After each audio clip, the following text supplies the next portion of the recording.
with the traditional owners, traditional custodians of the lands I'm joining from today, and also where Powercor's head office resides. I pay my deepest respects to elders, past and present, and to any First Peoples who may be on the call today. I'd like to acknowledge the First Peoples' ancient and continuing connection to country.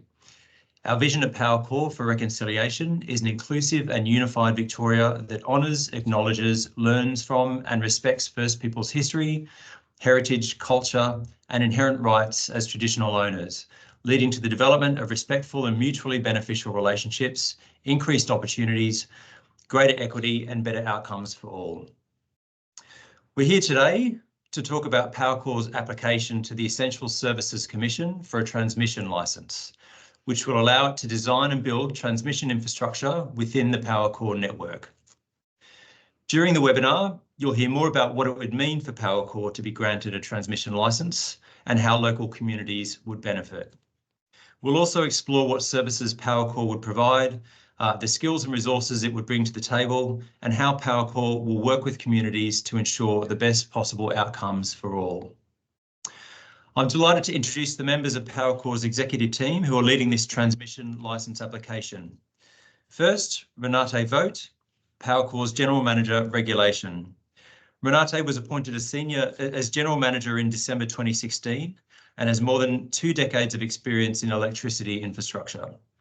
Renate is a strong advocate for a customer-first approach and is heavily involved in Powercor's extensive customer engagement programs to deliver better outcomes. And second, we have Glenn Thompson, General Manager, Electricity Networks at Powercor. Glenn joined Victoria Power Networks in January 2016, working as General Manager of Beyond Energy Solutions, before being appointed GM of Electricity Networks for Powercor and City Power earlier this year. Glenn is also CEO of Australian Energy Operations, a Victorian electricity transmission business focused on providing competitive grid connection solutions to enable renewable developments to be deployed more efficiently. Glenn has 20 years experience in the energy sector as well, having held senior business development and project engineering roles in Australia, the USA, Europe, Middle East and Asia. Renate and Glenn will speak briefly in turn and we'll then have 15 minutes for questions. I want to express my gratitude to those who've already submitted questions prior to the event. You're encouraged to share your questions during the conversation today in the chat section. We will answer as many as we can in the time that we have, but for any that we don't get to today, we'll publish responses on the Powercor website. I'll now hand over to Renate and Glenn for their presentations. Thank you, and it's a pleasure to be with you all today. At Powercor, we move power to 922,000 customers across 2/3 of Victoria. For 30 years, we've served our customers as one of the lowest cost and most reliable electricity distribution networks in Australia.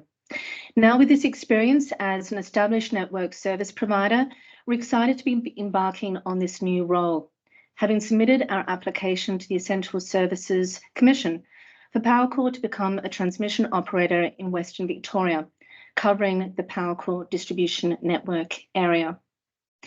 If we could go to the next slide. Thank you. There are 3 key benefits that we believe will be achieved through acquiring a transmission licence. We'll be able to provide more choice for customers, which result in lower costs and better service. Additional market capability to deliver transmission services, which will mean faster connections and more capacity for load customers such as data centres and for our export customers such as large wind and solar farms, and ultimately driving economic growth and investment in Victoria. If we could jump to the next slide. Our application for Powercor's transmission licence is ultimately driven by a need to improve competition in the market. We know that choice drives competition, which leads to lower prices and better services for customers. But currently, there are only a few providers delivering transmission upgrades and connection services in Victoria. This is delaying crucial grid upgrades and driving up costs for households and businesses. This is what we want to change. A transmission licence for Powercor will provide major businesses and renewable energy projects across our network, from large-scale solar and wind generation to battery storage to data centres and commercial and industrial businesses, with more choice in how they connect to the Victorian electricity grid. This will be critical as the energy transition gains speed and Victoria competes both on the national and global stage to attract investment and jobs. By creating more competition and in turn significantly driving down connection costs and reducing delivery times, we will support more investment in our state. We already have a strong track record in delivering affordable and quality service for customers. With this licence, Powercor would offer services including design, construction and maintenance across both distribution and transmission. I want to be very, very clear. We won't be building large new transmission line corridors like VNI West or Western Renewables Link. We'll be focused on customer-initiated works, building and upgrading transmission infrastructure to connect projects to the grid. Could I have the next slide? Thank you.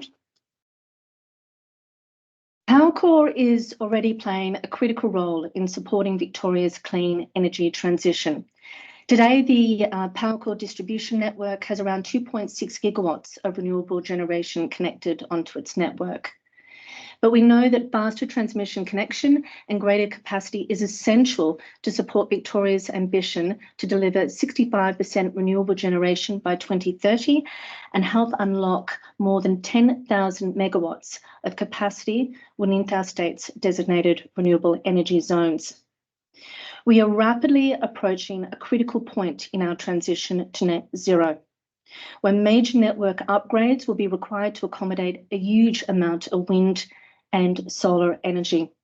The more participants in the market that can enable grid connection, the quicker we will achieve our targets.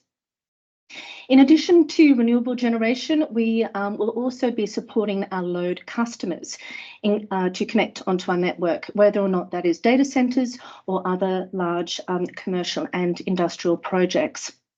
This will support economic growth, create more jobs, and generate more investment in regional and rural Victoria. We could jump to the next slide, thank you. Our transmission services will reach our entire distribution network, which spans from the western suburbs of Melbourne through central and western Victoria to the South Australian and New South Wales borders. We know and understand Victoria's transmission regulatory system and the importance of regulatory compliance to ensure networks are operated in customer-focused, safe and reliable manner. During the 3 decades that we've held an electricity distribution licence, we've regularly interacted with transmission network service providers. This has given us the knowledge, expertise and experience required to hold an electricity transmission licence and a precise understanding of exactly what is involved in undertaking a transmission project to set us up for success. With a transmission service, we will maintain our focus on low cost and seamless customer experience, complementing what we already deliver as a distribution business.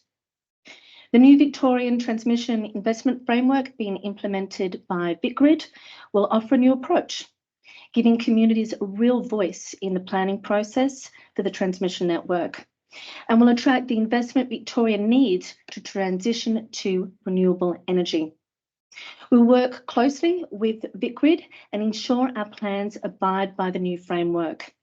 This will include feeding into the new Victorian Transmission Plan that will be published every 4 years and prepare the state for a range of possible future energy scenarios to minimise the risk of both under and over investment in the network. We could jump to the next slide, thank you. Taking on a transmission role, in addition to our role as a distributor, will also bring extensive benefits for our regional communities. At Powercor, we're locals. We're part of the communities in which we operate. With 700 field staff, many who live and work within the community in Western Victoria. We have a deep understanding of what customers want and need, and we understand the community angst in relation to transmission network investment. We also understand regional growth and what is needed to drive future growth in Western Victoria. We'll also work with local contractors where appropriate, and when we don't have the expertise, for example, traffic management or civil works, to support our regional communities and make sure investment is going where it is needed. This will be supported by our existing community partnerships programs, which supports organisations across Western Victoria. By keeping this sort of work in the country, it will also allow Australia to be competitive in a global market. For example, where data centres could move overseas, we want these businesses to choose to operate here in Australia. Above all, we know that genuinely engaging with the communities who live and work in the areas where transmission infrastructure is built is critical to facilitating the economic development in our country. This focus on our communities is already deeply embedded in our business. As a distributor, we are on the ground in our communities every day talking to customers about major projects. We know that listening to and engaging with our customers is essential to increasing our understanding of community needs, generating buying, and ultimately delivering a network that is fit for the future. In fact, we're currently reaching the conclusion of the biggest engagement program we've ever undertaken as part of our regulatory reset to inform our next 5-year distribution business plans. We understand that engagement must be built on trust, credibility, and legitimacy, and we'll continue taking this approach. We recognise First Peoples' distinct rights to country as traditional custodians who have ongoing connection and caring responsibilities for country. A critical element to Powercor building transmission to connect renewable energy projects will be ensuring that we have respectful relationships with First Peoples. We are committed to engaging First Peoples as early as we can in planning transmission and ensuring we are protecting and preserving the rich Aboriginal cultural heritage that dates back over 60,000 years. Powercor is committed to engaging and partnering with First Peoples under the current legislative frameworks and to build mutually beneficial relationships. We're also committed to partnering with First Peoples businesses throughout our supply chain and creating electrical career opportunities for First Peoples in our distribution network. This practice will continue if we are granted a transmission licence in building transmission infrastructure. Furthermore, Powercor is committed to building transmission in a way that minimises impacts on country and provides dedicated benefits to First People whose countries these projects will be on. I've talked about some of the benefits a transmission licence would provide and why we believe our dedicated, experienced team of distribution and transmission specialists working side by side will provide our customers with the quality of service they require. I'd like to hand over now to my colleague Glenn Thompson, who will take you through our offer in more detail. Thanks, Glenn. Thank you, Renate, and great to see such strong interest in our application, particularly from customers, industry participants, even industry peers. So great to be here with you today. As Renate said, I'll also sort of reiterate why we're applying for the licence, what is the customer need. I'll sort of touch on our capability and history in this space, and also go over how we'll approach community engagement in delivering the projects we will pursue in the future. Ultimately, what I want to try and cover off is what is our desired outcome, and that is basically adding additional market capacity that will result in positive outcomes for customers in Victoria.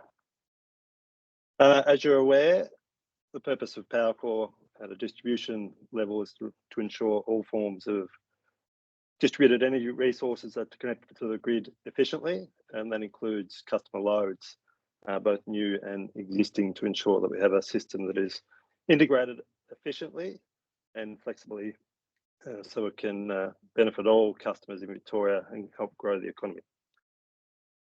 As noted, there's been a significant interest from our customers, and if we are granted a licence, and we are confident that would make a positive contribution to our sector and the communities we operate in. The experience we will provide will build greater confidence in our sector and help deliver the critical infrastructure, transmission infrastructure, that are just as essential as the projects we intend to connect. We're doing this at a time when there is a significant amount of investment in the sector, so providing innovative, cost-effective and alternative solutions that customers are pushing for will help enable those connections to the grid to be done efficiently. Our in-source business model also allows us to better understand customers' needs and deliver what they are asking for, from design right through to energisation, operation and maintenance over the life of the asset. The Powercor business has been providing transmission solutions in Victoria for more than a decade, having supported the development of an ongoing operation of 2 terminal stations in Victoria and the connection of 4 wind farms. And this application is merely just an extension of that existing capability. And next slide, please, Nina. So what we've heard from our customers across Victoria is there's a clear need for greater competition and more options in the transmission sector, so that large-scale grid connections, such as data centres, new wind and solar projects, can connect to the grid more efficiently. Our customers are providing and placing greater value on price and delivery to meet their needs. They want more cost-effective solutions and timely service to support their business ambitions. So increasing competition is one way to deliver transmission services required in Victoria and to support our rapid transition to our net zero targets. As Renate mentioned, Powercor network already supports more than 2.6 gigawatts of large-scale renewables and is home to 4 of Victoria's 6 renewable energy zones. Beyond renewables, in the last 5 years, we've connected 6 large data centres in the western suburbs of Melbourne, and there is a lot more to come.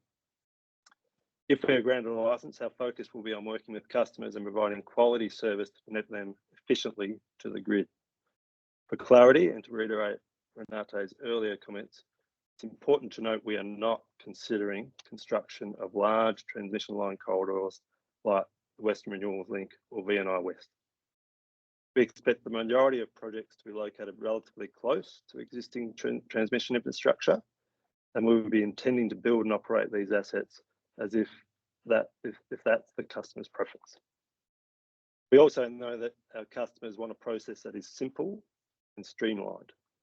With this licence, we would offer design, construction, operation and maintenance of the new terminal station infrastructure to enable generation and load to the Victorian declared transmission network to be connected efficiently. Next slide, please.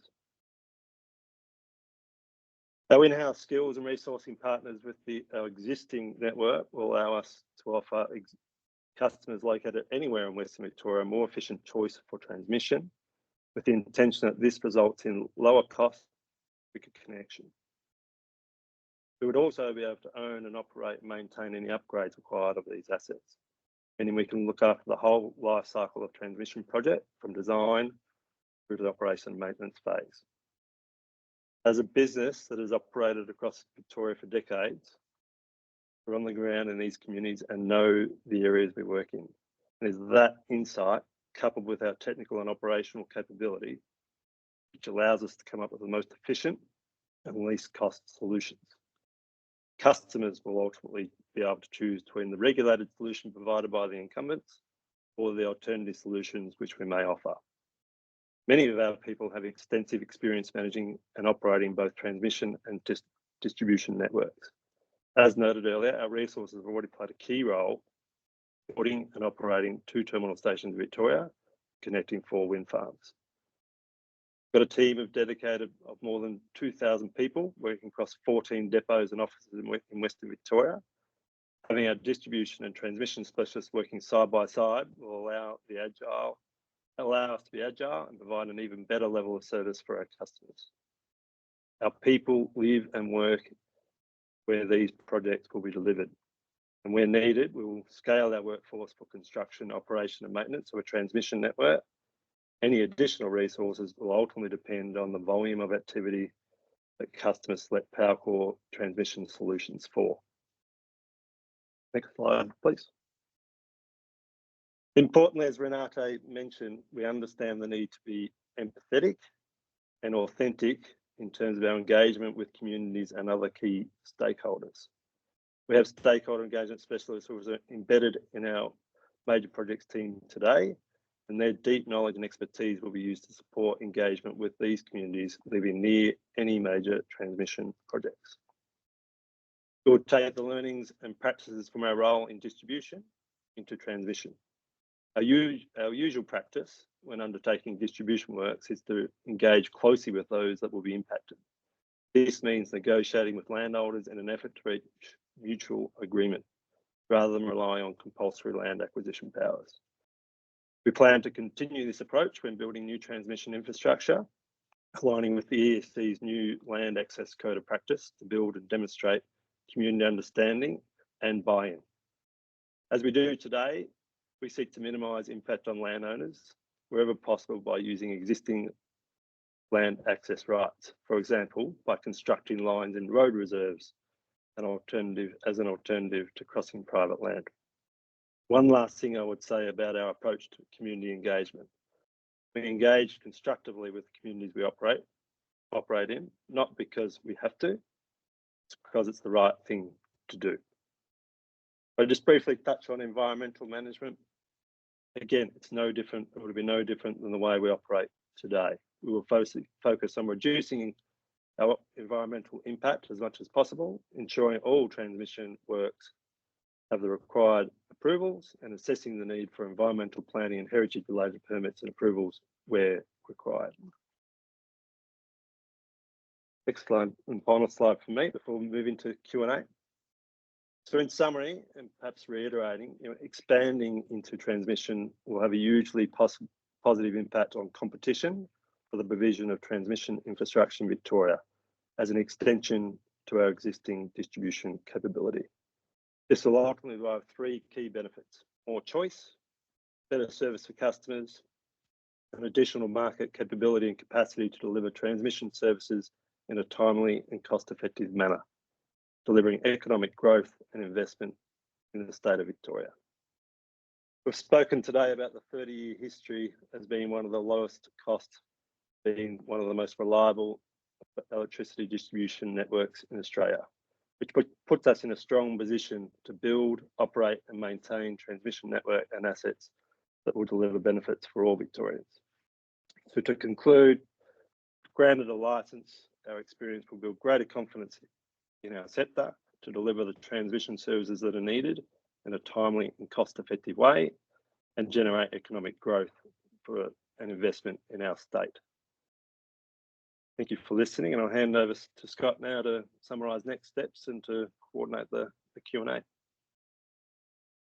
Excellent. Thank you very much, Glenn and Renate. So as a next step, the ESC is now looking for feedback on Powercor's licence application, and we encourage you all to take the opportunity to respond to that survey or make a submission via their website before the deadline of the 11th of June.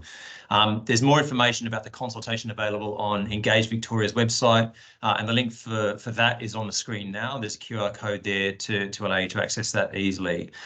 We'll also send these details to you all via email after this event.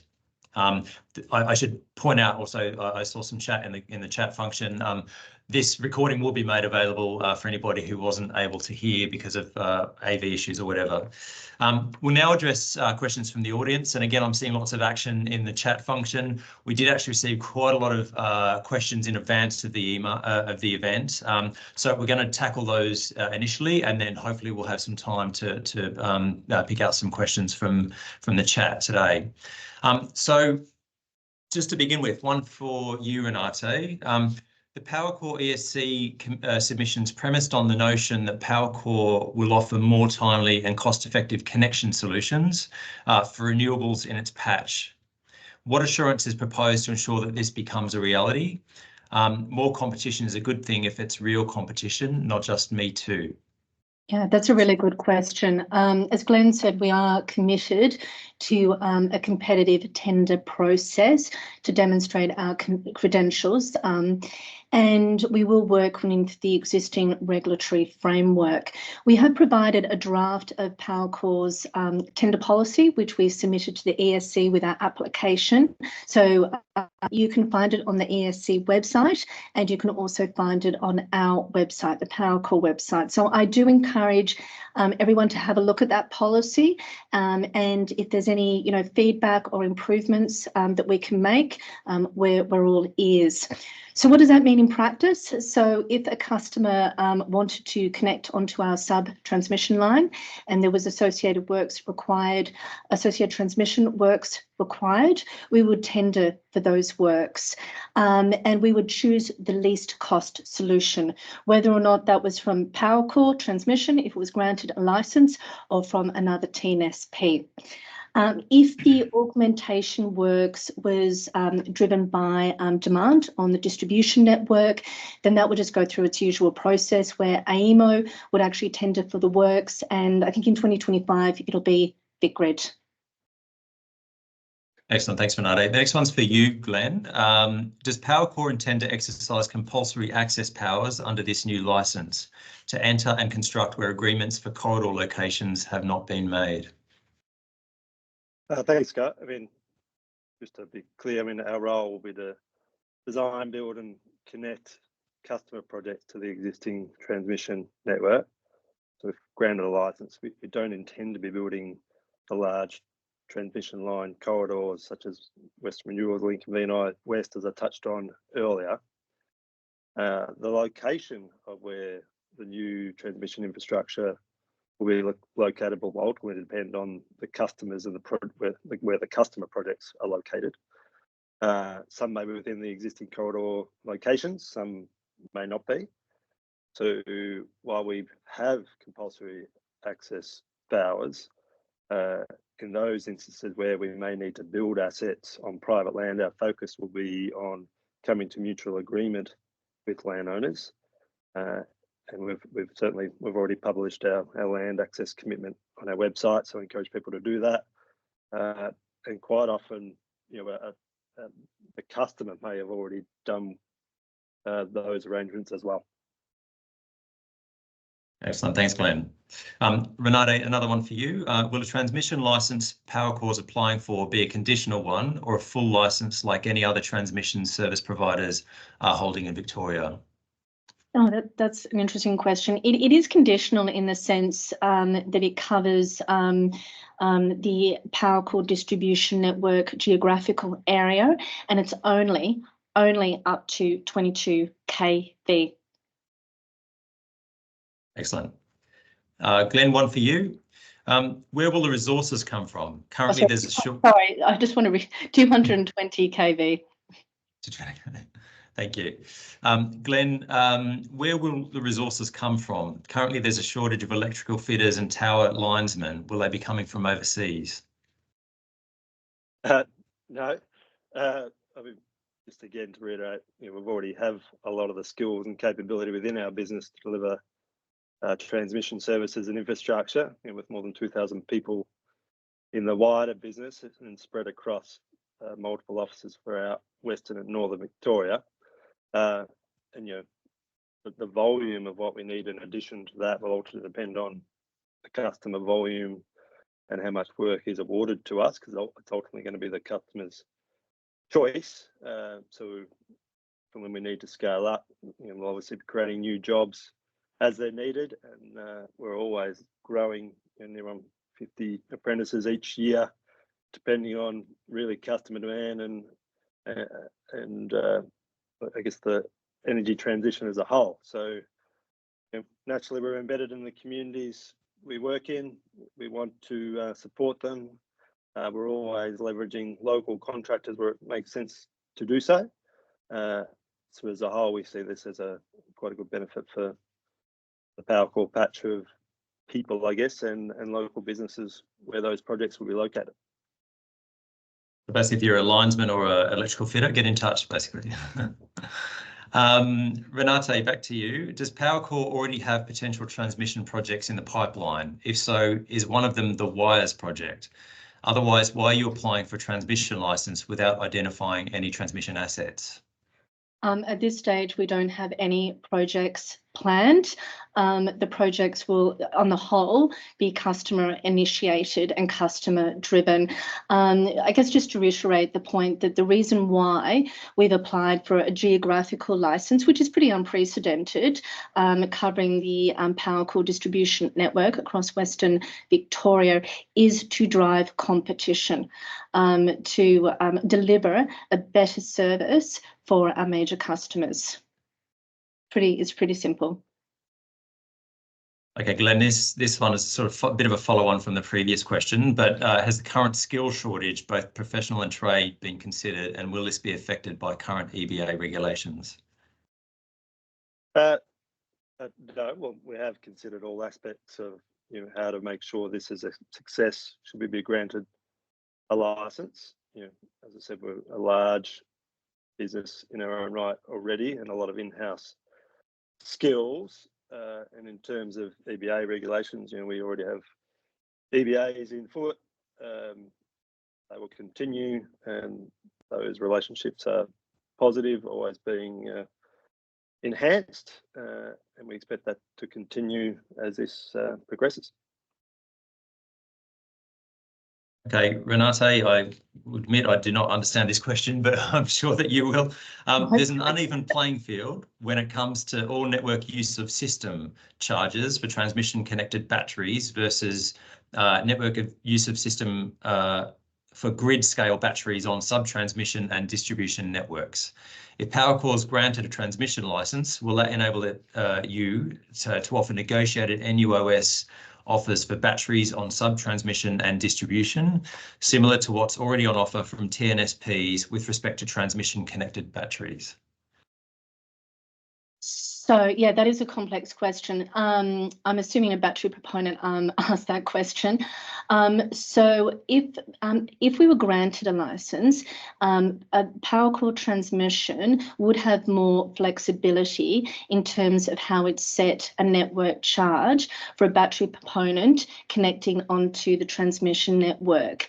Today, the rules require a distribution network to apply a network charge to a battery proponent who connects onto the distribution network.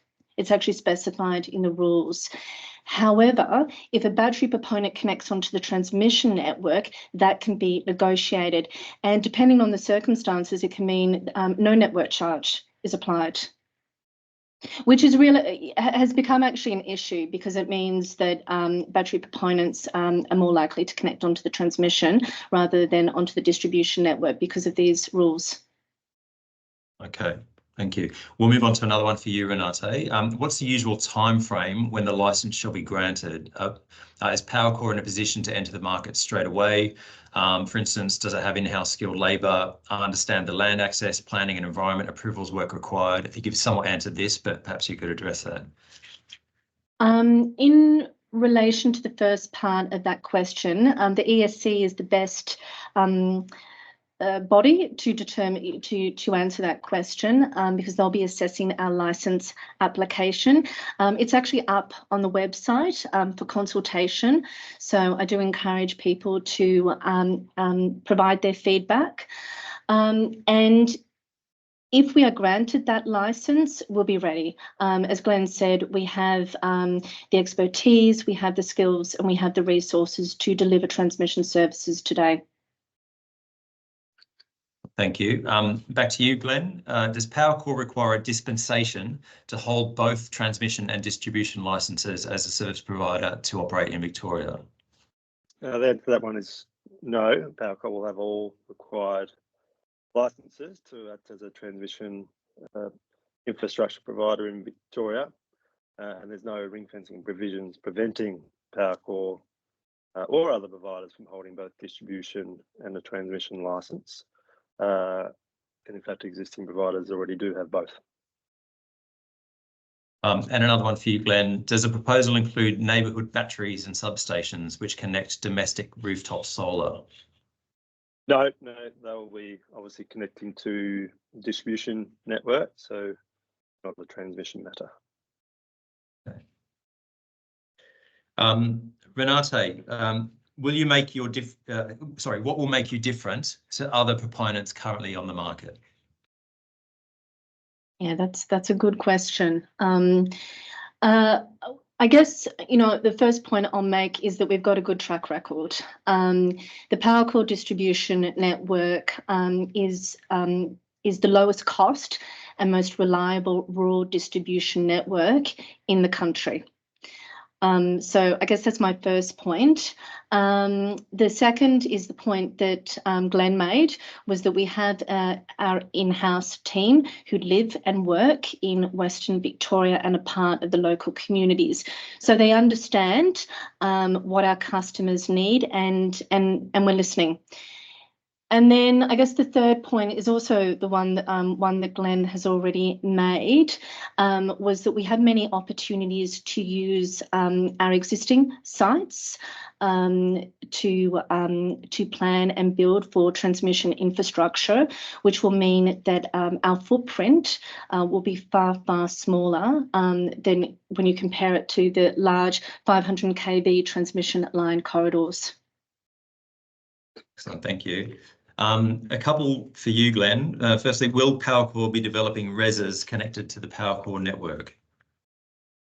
No, I mean the transmission division, if you like, won't be developing RESs if granted a license. To be clear, I mean the existing businesses, I guess, is located where there's four of the 6 existing Victorian RESs are present.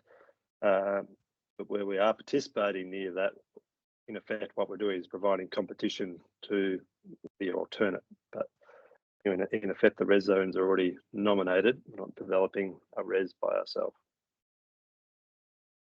And this one I know actually came up in the chat as well, but Powercor recently was fined 2.1 million for failing to manage vegetation around Glenmore. Wouldn't addressing these issues be a higher priority rather than focusing on a transmission licence? I don't know who is that addressed to, but yeah, obviously, that's a constant focus, and that doesn't change whether we have a transmission licence or not. Yeah, fair. And Renate, how can regional communities benefit from the licence?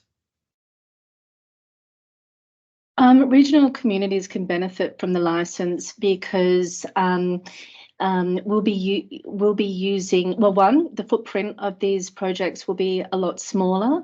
2, we will be using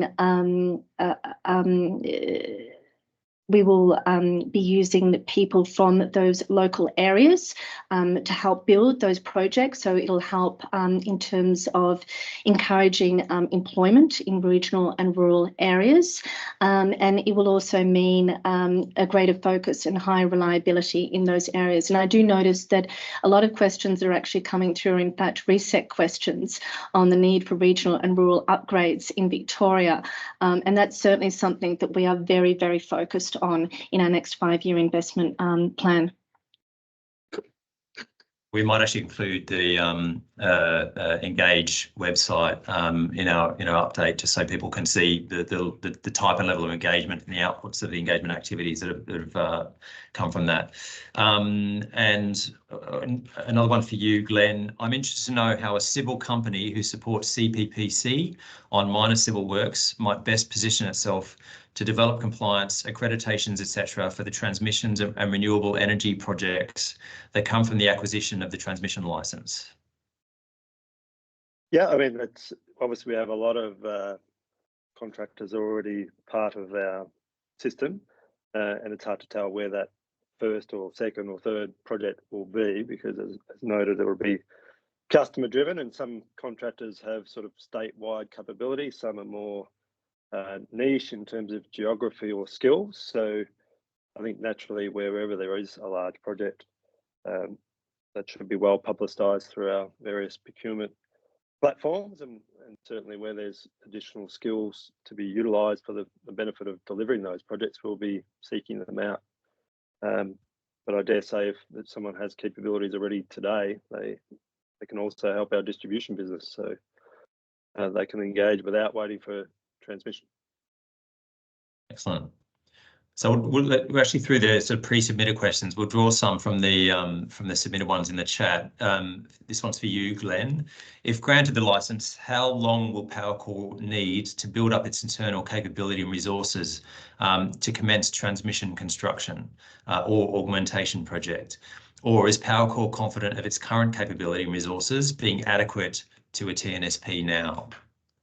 It's certainly more of the latter, given we've been doing this for a decade in supporting an associate transmission business to build those reference to terminal stations and the multiple connections and a third underway. So the capability already exists to commence. What we don't know, I guess, is if there's going to be an influx of inquiries and more volume, then we would need to ramp up. So certainly have the capability today. Obviously, if there was more and more required, then we would grow accordingly, but that would be somewhat organic. Thank you. And one for you, Renate. Why do you need a transmission license ahead of knowing what you will even build?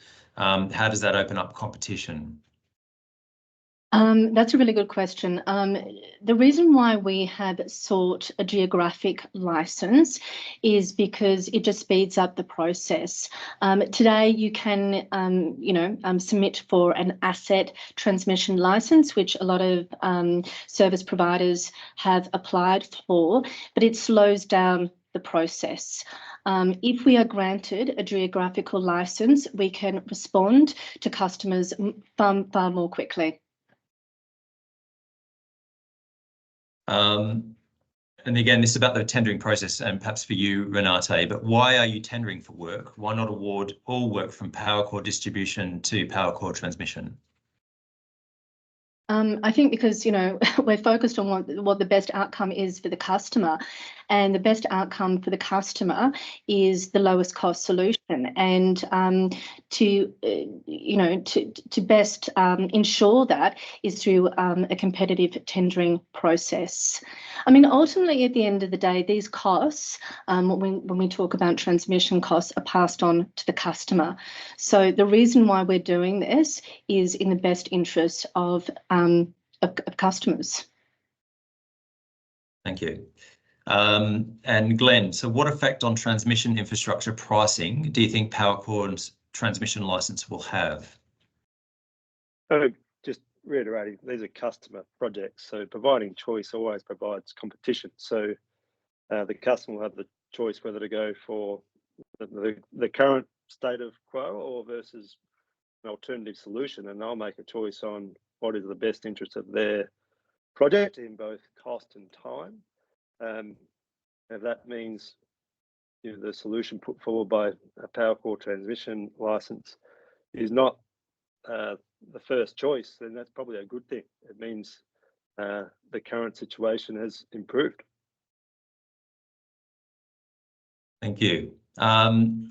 Another one for you, Glenn. Distribution and transmission are very different. What skills and knowledge do you have about the sector? I think you've somewhat answered this. Yeah, as I said, we have been doing it for quite some time. And that's part of the reason why we've also limited our focus to Powercor patch and up to 220, because it's stuff we've done already. All of our engineering team, all is not quite correct. Quite a large portion of our engineering team has transmission experience. We do it today and we'll continue to. Thank you. Perhaps one for you, Renate. What is the relationship between Transmission Operations Australia, a TNSP, and Powercor, and are they both in the CKI family? Yes, they're both in the CKI family, but there's ring fencing arrangements that are put on the Powercor distribution network. So there's clear boundaries that are set between the regulated business and the unregulated business. And that will be the case for Powercor if we're granted a license for Powercor transmission as well. And in fact, there's currently I think the AMC has just approved a rule change in relation to strengthening transmission ring fencing arrangements. Thank you.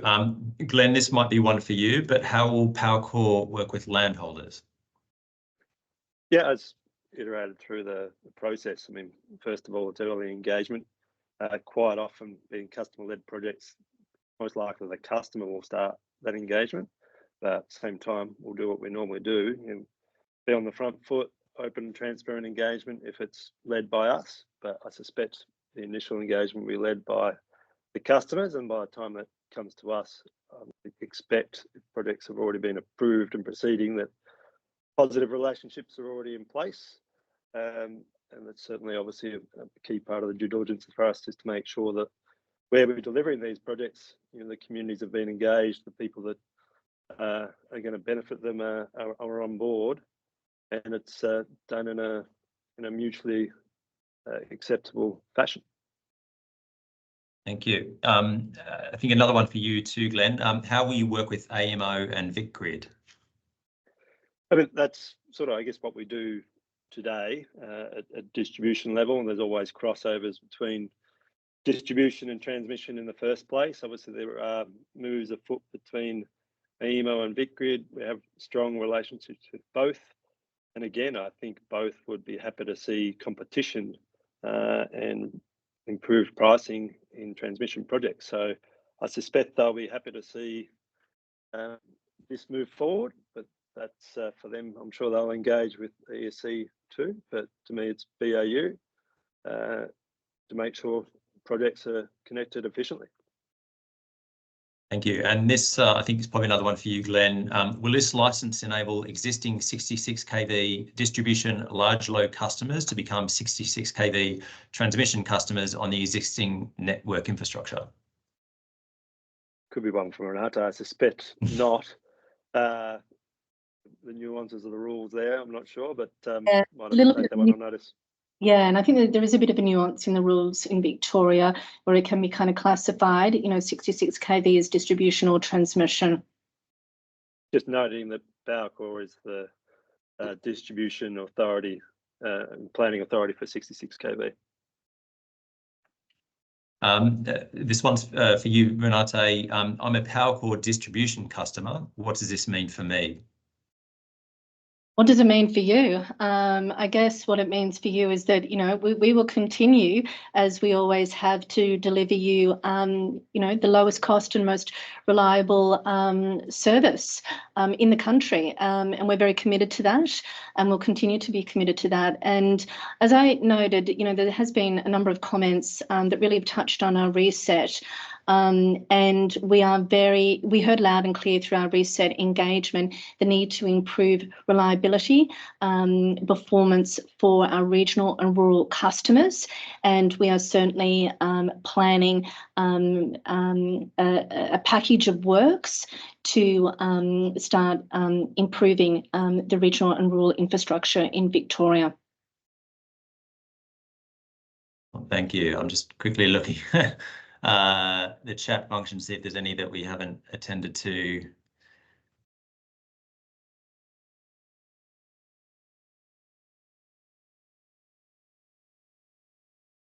Perhaps this one. Developers grid-scale batteries on transmission networks can negotiate transmission services with TNSPs as negotiated service. This option's not available for grid-scale batteries connected at the sub-transmission and high voltage distribution level.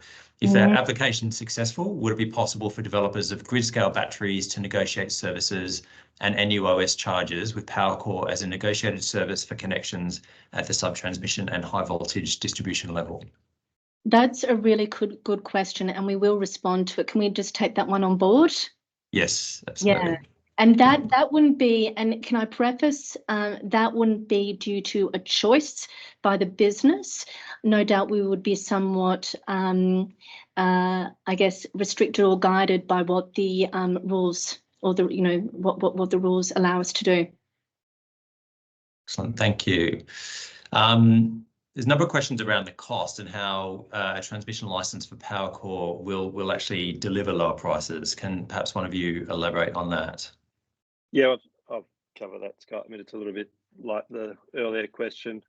Yeah, there's obviously no guarantee. The ultimate part is providing choice, and customers will choose what is best for them. And competition often brings some efficiencies on costs. So time will tell. I'm certainly confident that having choice will deliver that. It certainly sharpens the mind of the alternate. Thank you. And there were a couple of customers questions as well around big transmission projects. I think you've already addressed that, but just for emphasis, will you be building big transmission projects like the Western Renewables Link? I'll be really clear, no. And just to add to that, given the conditions in the license, we can't. We have no interest and we can't. Loud and clear. So there's many customers that are in energy poverty areas. These areas are also areas with renewable energy generation and leading to more transmission. The distribution network means no uplift or access to the power generated. The transmission also does not allow that uplift. So what will be the benefits to landholders on SWER lines, landholders in energy poverty and landholders directly impacted? Perhaps one for you, Renate. Actually, maybe I'll let Glenn first address it, and then I'll talk about what we're doing in respect to the research. Yeah, I mean, it's a difficult one outside of sort of SWER lines and distribution and energy poverty as a whole. I mean, the transmission license isn't going to change that in any respect, and in some ways, we don't even know where our customers will want us to be. So very hard to give a specific answer to that question. I think we all know it's a challenge for society, but from a Powercor transmission license application, none of that is not going to impact that issue. So that's the only way I can address it from a license application perspective. I think it's a whole separate discussion on energy poverty from a societal perspective. And just building on that, that's a conversation we've been having with our regional and rural communities since 2021. And we've had a number of forums in our regional and rural communities. And we've heard loud and clear that they do have a lower reliability performance relative to urban customers, just because of the design of the network. It's not as meshed. There's more vegetation. We have more SWER lines. We have more single phase lines. And in addition to that, they're paying higher prices. So this is due to a myriad of reasons. One, due to the actual design of the regulatory framework, in terms of actually getting up investment for regional and rural customers and for it getting approved by the AER because they don't think it's efficient. Regardless, we're pushing forward. And as I said, we are planning a package of works, which we will have in our 2026 to 2031 business plan for Powercor. We're actually going to submit our regulatory proposal to the regulator in January next year, and then they will be the body who will determine how much expenditure they will approve. But we're certainly hearing the message loud and clear, and we're doing everything we can. Excellent. Thank you so much, both. We might leave it there. I'm very conscious that there's lots more questions that have been posted. Some of them have somewhat been answered, but we will undertake to get answers to all of those, and we'll post them up on the website, and we'll provide a link to everybody who's attended today after this event. But thank you to everybody for joining. It's really encouraging to see the level of interest and engagement around the idea of Powercor securing a new transmission licence. As I say, if we didn't get to your question today, apologies, but we will address them at a later stage. You will get a follow-up email with the link to the consultation process online that's being run by the Essential Services Commission, and please participate in that, answer the questions that are posed, or provide a submission for that. But otherwise, thank you, Renate and Glenn, for your time, and thank you to everybody for joining today. The conversation continues. Please reach out if you have more things to say or more questions to ask, and we'll endeavour to answer those. But have a great day, and thank you very much for participating. Thank you, everyone. Thanks, everyone. Appreciate it.